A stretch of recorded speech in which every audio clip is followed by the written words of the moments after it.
Bismillahirrahmanirrahim. Assalamualaikum warahmatullahi wabarakatuh. Apa kabar sahabat beriman semuanya? Semoga kita senantiasa mendapatkan bimbingan Allah pada jalan yang lurus. Pada awal abad ke-20, keruntuhan Kekaisaran Ottoman menandai akhir dari era kekuasaan Islam yang telah berlangsung selama berabad-abad, meninggalkan jejak mendalam dalam sejarah umat Islam di seluruh dunia. Kini di 100 tahun kemudian, di tahun 2024, kita berada di persimpangan waktu yang signifikan. Dengan latar belakang sejarah Indonesia yang kaya dan dinamika global yang berubah, tahun ini diperkirakan menjadi titik balik penting apa yang diharapkan dan diprediksi oleh umat Islam untuk tahun 2024. Bagaimana hal ini akan membentuk masa depan Indonesia? Mari kita selami kisah ini. Menjelajahi lapisan-lapisan sejarah, kepercayaan, dan harapan yang akan mengungkap jawaban atas pertanyaan-pertanyaan penting ini. Mari kita mundur ke akhir abad ke-13.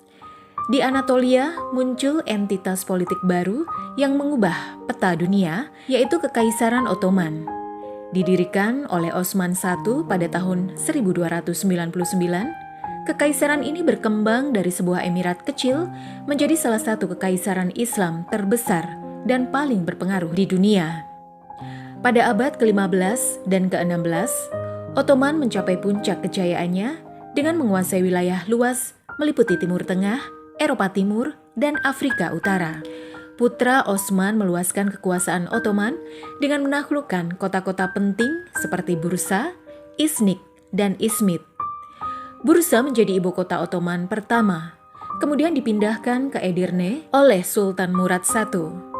Masa keemasan Ottoman terjadi di bawah Mehmed II atau Muhammad Al-Fatih yang terkenal dengan penaklukannya atas Konstantinopel pada tahun 1453.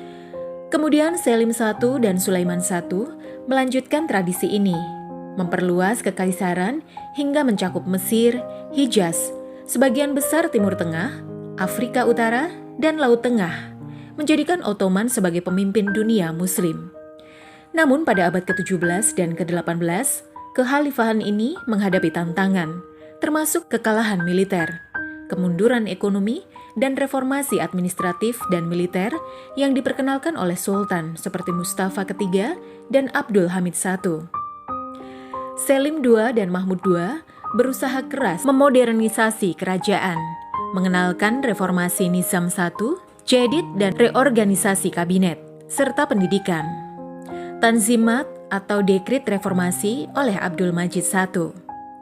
Upaya Abdul Aziz I di akhir abad ke-19 untuk melanjutkan modernisasi kekhalifahan menandai upaya terakhir untuk menyelamatkan kekaisaran yang sedang terpuruk. Namun, kekaisaran ini akhirnya tidak dapat bertahan melawan gelombang nasionalisme dan konflik di Eropa dan Timur Tengah setelah Perang Dunia I, menyebabkan keruntuhan. Seiring berjalannya waktu, keruntuhan Kekaisaran Ottoman tidak hanya menjadi catatan sejarah, tetapi juga mengundang refleksi dan harapan spiritual yang mendalam di kalangan umat Islam.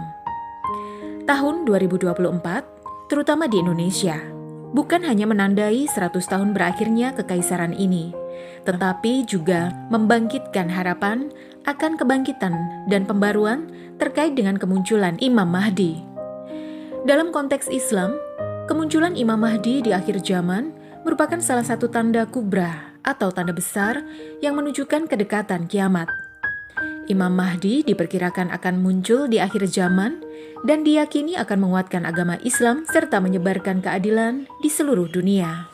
Keyakinan ini berakar pada hadis Rasulullah yang menggambarkan Imam Mahdi sebagai keturunan beliau sendiri yang akan memimpin dan menguasai Arab dan juga non-Arab. Nama Imam Mahdi diprediksi akan sama dengan nama Rasulullah, yaitu Muhammad. Dan nama ayahnya juga sama dengan nama ayah Rasulullah, yaitu Abdullah. Imam Mahdi berasal dari keturunan Fatimah, putri Nabi Muhammad. Zaman kepemimpinannya yang diperkirakan berlangsung selama 7 hingga 9 tahun akan dicirikan oleh keadilan dan kemakmuran yang belum pernah dialami sebelumnya. harta akan melimpah, tanaman akan tumbuh subur, dan binatang ternak akan bertambah banyak, mencerminkan periode kesejahteraan yang luar biasa. Meskipun lokasi dan waktu kemunculan Imam Mahdi tidak diketahui secara pasti, namun berdasarkan beberapa riwayat, diyakini bahwa beliau akan muncul dari arah timur Jazirah Arab. Kemunculan Imam Mahdi telah mengundang refleksi dan antisipasi yang mendalam di kalangan umat Islam, termasuk di Indonesia, karena merupakan daerah yang berada di sebelah timur Jazirah Arab. Dalam konteks pemahaman dan harapan untuk masa depan, terutama dalam wacana seputar mujadid atau pembaharu agama Islam setiap abad, menjadi relevan dengan prediksi kedatangan Imam Mahdi di Indonesia. 100 tahun telah berlalu, berita ini pertama kali datang, memberikan kita peluang untuk memperbarui pemahaman dan harapan kita akan peran penting Imam Mahdi dalam ajaran Islam. Mujadid merujuk pada konsep pembaruan agama yang diwujudkan oleh beberapa individu. Mujadid mencakup berbagai bidang seperti fikih, akhlak, strategi pendidikan, pemikiran, dan jihad.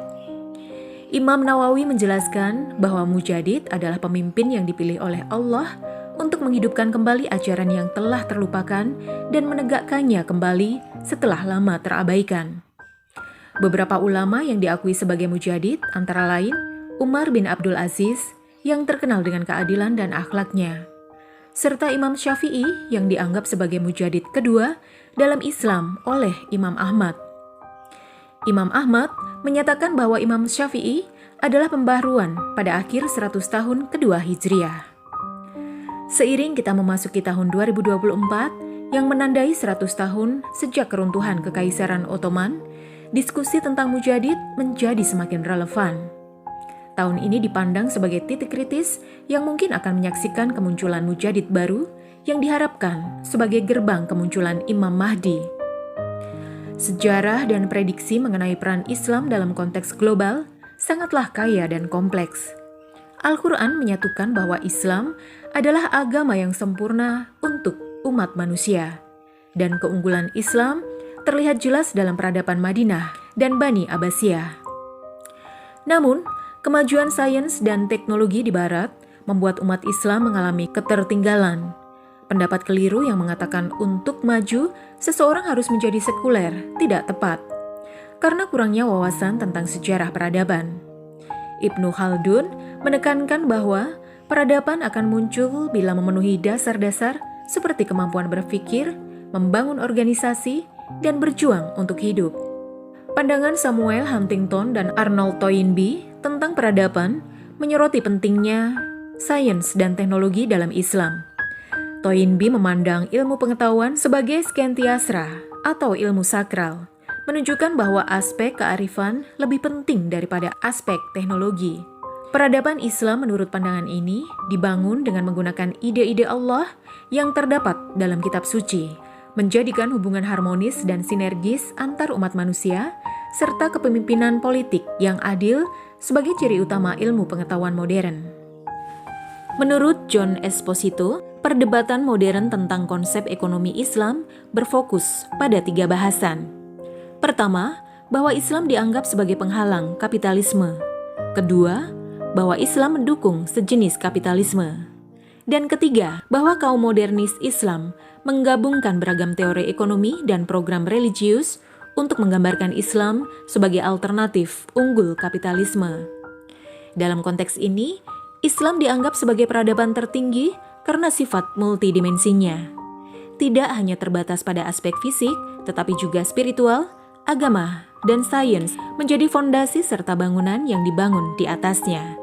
Hal ini harus terhubung dengan baik, membentuk satu kesatuan bangunan yang kokoh dan megah untuk mewujudkan pembangunan peradaban dunia yang Islami. Tantangan yang harus dihadapi termasuk dominasi peradaban Barat, dominasi paradigma keilmuan sekuler di perguruan tinggi, kurangnya akses intelektual Muslim kepada Al-Quran dan hadis.